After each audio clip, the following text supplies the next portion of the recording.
होता अपना नारुतो अगर रिबॉर्न कर जाता अपनी सारी मेमोरी साथ, बस इस बार वो बहुत ही ज्यादा ईविल बन जाता क्योंकि उसके साथ जितना भी पास्ट में बुरा हुआ होता है उसको हर चीज का बदला लेना होता है। तो चलो आज की कहानी हम लोग शुरू करते हैं यहाँ से। हम लोग देखते हैं माद्रा के सामने नारुतो फाइट कर रहा होता है, पर इस बार कुछ गलत होता है। इस बार हमारा नारुतो हार जाता है माद्रा के सामने और हम लोग देखते हैं नारुतो सोचता है कि अब ये उसकी जिंदगी यहाँ पे खत्म हो गई और वो सोचता है कि उसकी जितनी भी मेमोरीज होती है वो सब उसकी आंखों के सामने आ रही होती है और जितनी भी उसकी मेमोरीज आ रही होती है वो लिटरली बहुत ज़्यादा बुरी होती है। वो सोचता है कि किस तरह से कितनी बुरी तरीके से उसके बचपन में लोगों ने उसको ट्रीट करा, यहाँ तक जब बल्कि उसके माँ बाप ने तो जान दे दी अपने गाँव को बचाने के लिए, तभी गाँव वाले उसको इतना बुरा ट्रीट करते हैं।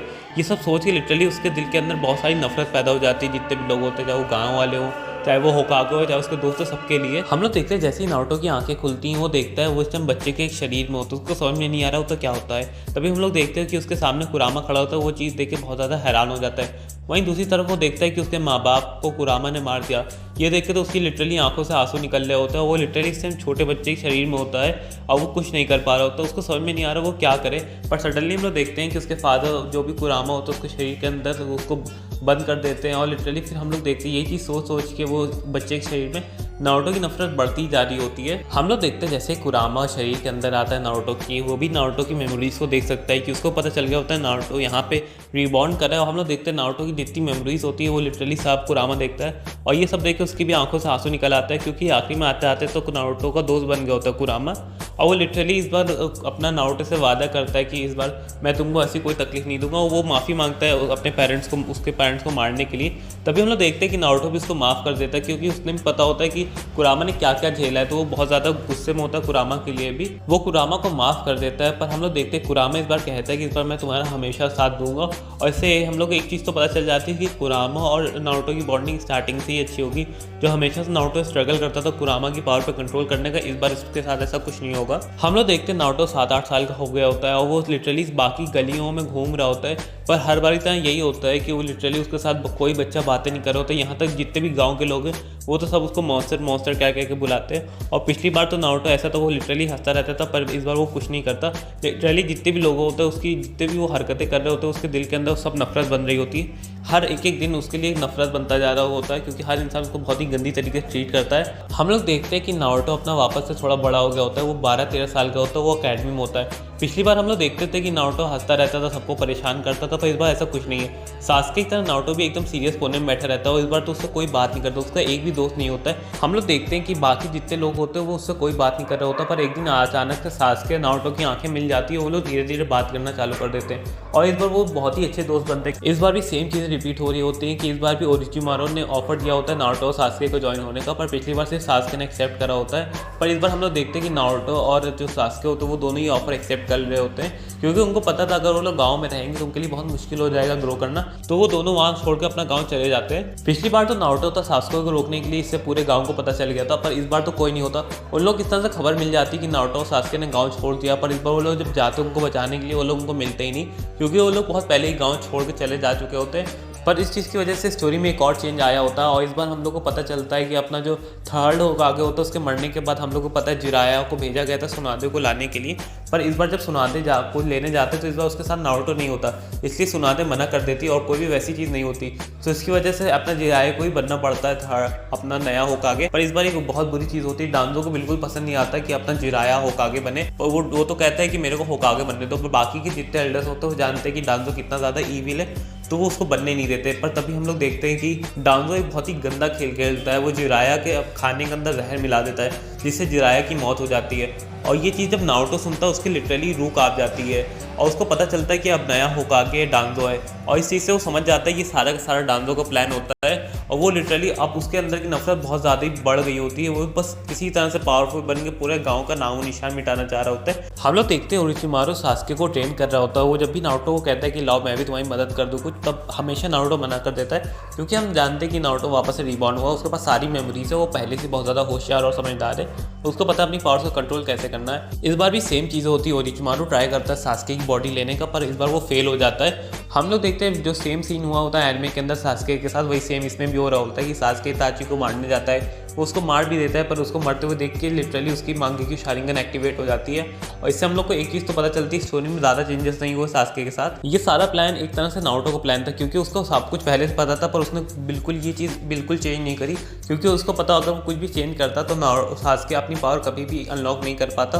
और इस टाइम सास्के उसके साथ वो भी अपने बहुत ही पावरफुल फॉर्म के अंदर, क्योंकि उसके पास अब दोनों मांगेक्यू शारिंगन है। हम लोग देखते हैं कि अपना नारुतो और सास्के एकदम रेडी होते हैं अपना बदला लेने के लिए, और नारुतो भी सब कुछ बता देता है डांजो के बारे में, उसको जितना कुछ पता होता है। और इस चीज़ सुन के तो लिटरली सास्के के दिल में पूरे विलेज के लिए बहुत ज़्यादा नफरत आ जाती है। और जैसे ही सास्के को पता चलता है कि अपना न्यू होगा आगे डांस है और कोई नहीं, तो इससे तो लिटरली उसका और खून खोल जाता है। और इस बार वो दोनों रेडी होते हैं सबका सामना करने के लिए, जितने भी वहाँ पे शिनोबीस वगैरह है। हम लोग देखते हैं नारुतो सास्के लिटरली विलेज के बाहर खड़े होते हैं और वो लिटरली विलेज पे हमला कर देते हैं। और जैसे ये बात डांजो को पता चलती है, हम लोग डांजो को जानते हैं, भले ही वो उसके ये विलेज के लोग थे, पर उससे कभी बात करने की कोशिश नहीं करी। उसने जितने भी शिनोबी थे विलेज के अंदर, सबको हुक्म दे दिया कि जितने शिनोबी हैं सब लोग जाओ नारुतो सास्के ग्रुप को।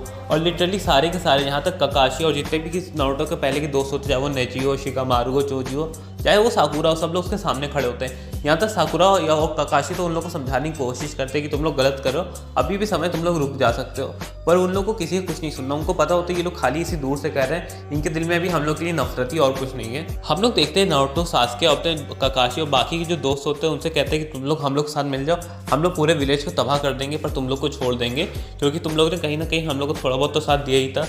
पर ये चीज़ के लिए वो लोग साफ साफ मना कर देते हैं और ककाशी उन लोग के आगे आता है उन लोग को समझाने के लिए। तभी हम लोग देखते हैं कि जो कुछ शिनोबी होते हैं जो डांजो के अपने खास होते हैं, वो डांजो उनको इशारा करता है और इस बात से वो लिटरली बहुत ही एक तेज़ कुनाई फेंक देते हैं जो डायरेक्ट ककाशी के आर पार होके जाती है नारुतो की तरफ। और नारुतो तो उससे अपने रिफ्लेक्सेस की वजह से बच जाता है, पर वहीं पर ककाशी मारा जाता है। और ये चीज़ देख के तो नारुतो सास्के दोनों का दिमाग बहुत ज़्यादा ख़राब हो जाता है। नारुतो का दिमाग इतना ज़्यादा ख़राब हो जाता है, वो सास्के को सिर्फ एक ही ऑर्डर देता है कि जितने यहाँ पे जो छोटे मोटे लोग हैं जिनको तुमको बचाना है उनको तुम बचा लो, बाकी ये विलेज में एक ही झटके में ख़त्म कर दूंगा।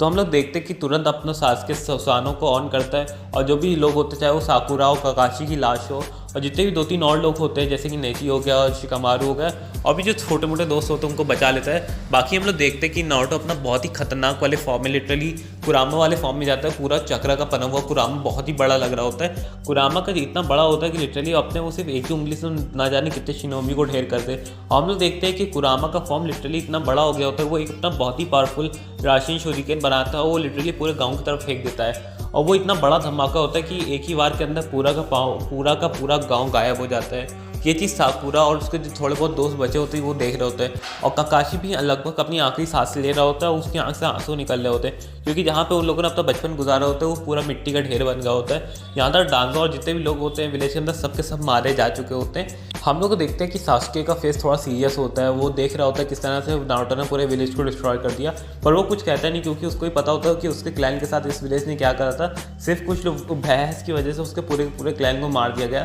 तो वो भी एक तरह से खुशी होता है। हम लोग देखते हैं नारुतो की आंख से आंसू निकल रहे होते हैं क्योंकि उसने अपनी माँ बाप की मौत का बदला ले लिया होता है। नारुतो सास्के उन लोगों को छोड़ के चले जाते हैं, सिर्फ कुछ ही लोग जिंदा बचे थे, चाहे वो साकुरा वगैरह उसके जितने दोस्त होते हैं। वो लोग देख रहे होते विलेज को, विलेज की हालत कुछ भी नहीं, खाली मिट्टी का ढेर बन गया हो गया होता है। उन लोग ये देख के एकदम से पूरी तरह टूट जाते हैं। हम लोग देख रहे होते हैं कि नारुतो सास्के अपने घर की तरफ निकल ही रहे होते हैं जहाँ पे वो लोग रह रहे होते हैं। तभी हम लोग देखते हैं उनके सामने अकात्सुकी के मेंबर आ जाते हैं और हम लोग, अगर तुमको नहीं पता क्यों ये लोग आए, तो ये लोग कुछ और नहीं नारुतो को 9 टेल बीस लेने आए होते हैं और उन लोग का जो लीडर होता है, जितने भी मेंबर होते हैं सारे के सारे एक साथ आए होते हैं क्योंकि उनको पता है कि 9 टेल कोई मामूली बीस नहीं है, सबसे पावरफुल बीस है।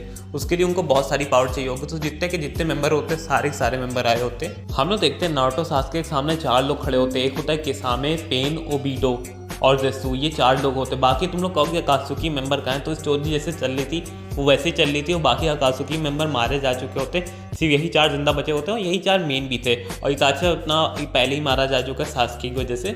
नारुतो बहुत ध्यान से अकात्सुकी के मेंबर को देख रहा होता है। वो पेन से कहता है तुम्हें अगर जाना है तो तुम यहाँ से जा सकते हो, पर ये इंसान जो ओबीटो होता है ये कहीं नहीं जाएगा। अगर तुम लोग को नहीं याद तो अपना ओबीटो था जिसकी वजह से मिनाटो और कुशिना मारे गए थे क्योंकि उसी ने छेड़छाड़ करी थी कुरामा के साथ, और वो सास्के को बताता है यही इंसान था जिसने इताची के साथ मिलकर तुम्हारे पूरे क्लैन को एग्जीक्यूट करा था। ये बात सुन के तो लिटरली सास्के बहुत ज़्यादा गुस्सा हो जाता है। पेन मना कर देता है कि हम लोग कहीं नहीं जा रहे हैं, हम सब लोग मिलकर यहीं रहेंगे, तुम्हारा टेल बीस लेके जाएंगे, बस हमारा सिर्फ एक ही मकसद सारे टेल बीस को इकट्ठा करना। और तुम हमको और करने से रोक नहीं सकते। नारुतो भी समझ गया होता है कि पेन को समझाने का कोई फ़ायदा नहीं, अब उसको लड़ना ही पड़ेगा। तभी हम लोग देखते हैं कि सास्के और नारुतो लड़ने के लिए रेडी होते हैं। हम लोग देखते हैं दूसरी तरफ वो लोग भी रेडी होते हैं। पेन तो अपना हमला करना चालू भी कर देता है, अपने जितने भी 6 पाथ ऑफ पेन होता है उनसे अलग अलग तरह के। पर हम लोग देखते हैं नारुतो भी अपने तुरंत कुरामा वाले फॉर्म में जाता है और अपने बहुत सारे शैडो क्लोन की वजह से उससे जितने भी वहाँ पे पेन होते हैं उन सबसे लड़ रहा होता है। वहीं दूसरी तरफ हम लोग देखते हैं कि अपना जो सास्के होता है वो भी अपने सुसानो में चला जाता है और उससे लड़ रहा होता है ओबीतो और बाकी सबसे। हम लोग देखते होते हैं कि वहाँ पे बहुत ही ज़्यादा घमासान लड़ाई चल रही होती है और अपना नारुतो का पल्ला ही भारी होता है क्योंकि पेन उसके सामने नहीं टिक पा रहा होता। क्योंकि पेन नारुतो को सब कुछ पता होता है कि पेन कैसे लड़ता है, कैसे उसका है। वो तो कह भी देता है उसके सामने कि मेरे को पता है तुम्हारी रियल बॉडी कहीं ना कहीं होगी, मैं उसको भी ढूंढ लूँगा जल्दी से। वो लोग बहुत ज़्यादा हैरान होते हैं कि ये सब कैसे नारुतो को बातें पता है। तभी हम लोग देखते हैं कि अपना नारुतो सारे जितने भी वहाँ पे ज़ेत्सु वगैरह होते हैं सबको फिनिश कर देता है और पेन को भी हरा देता है और पेन की असली बॉडी पास जाके वहाँ कोनन को ही मार देता है। ये देख के तो लिटरली पेन चीखने लगता है और नारुतो कुछ नहीं सुनता, उसके भी आर पार वो एक अटैक रासेंगन मार देता है। वहीं पे पेन की असली बॉडी भी खत्म हो जाती है। सिर्फ वहाँ पे ओबीतो बचता है, उसको समझ में नहीं आ रहा होता वो क्या करे। सो वो सिर्फ एक चीज़ करता है, वो वहाँ से भागने की कोशिश करता है और वहाँ से भाग भी जाता है। हम लोग देखते हैं कि सास्के भी बहुत ज़्यादा इंजर्ड होता है क्योंकि उसने ओबीतो को काफ़ी देर तक रोका होता है। दूसरी तरफ नारुतो की बहुत ही ज़्यादा एनर्जी ड्रेन हो गई होती है, वो वहीं पे जो ज़मीन होती है वहाँ पे लेट जाता है। तभी इस बात का फ़ायदा ओबीतो उठा लेता है, वो चुप्पे से आता है, उसके सीने में एक पुनाही घुसड़ देता है जिसकी वजह से नारुतो को बहुत ही ज़्यादा दर्द हो रहा होता है। तभी वो अपने जो कॉन्शियस होता है उसके कॉन्शियस माइंड के अंदर चला जाता है, वहाँ से वो कुरामा से मदद मांग रहा होता है। तभी हम लोग देखते हैं उसके कंधे पर कोई हाथ रखता है, वो पीछे पलट के देखते हैं तो वो और कोई नहीं उसके माँ बाप होते हैं। तभी वो उसको गले लगा लेते हैं, कहते हैं कोई नहीं नारुतो, कोई नहीं, तुमने जितने भी तबाही मचा ली तुम मचा चुके, अब तुम्हारी बारी आ गई है हम लोग के साथ चलने की। और तुम्हारे अंदर जितनी भी नफरत थी तुम सबको पहले ही निकाल चुके हो, तुम पहले ही बहुत मासूमों की जान ले चुके होते हो, अब बस करो।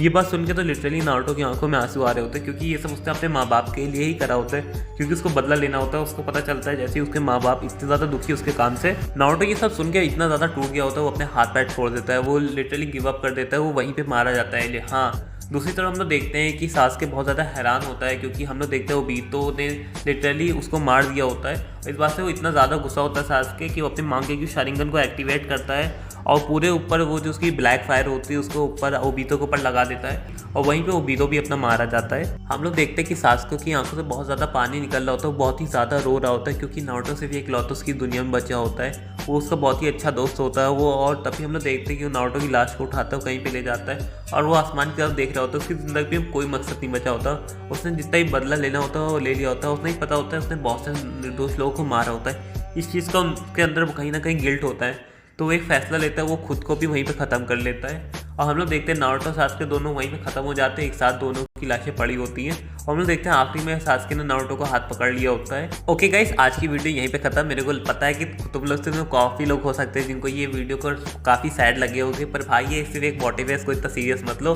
अगर वीडियो अच्छी लगी है तो प्लीज़ भाई हाइप कर देना, तुम लोग हाइप करोगे तो वीडियो को अच्छी खासी रीच मिल जाती है। और अगर हो सके तो सब्सक्राइब करना बिल्कुल मत भूलना।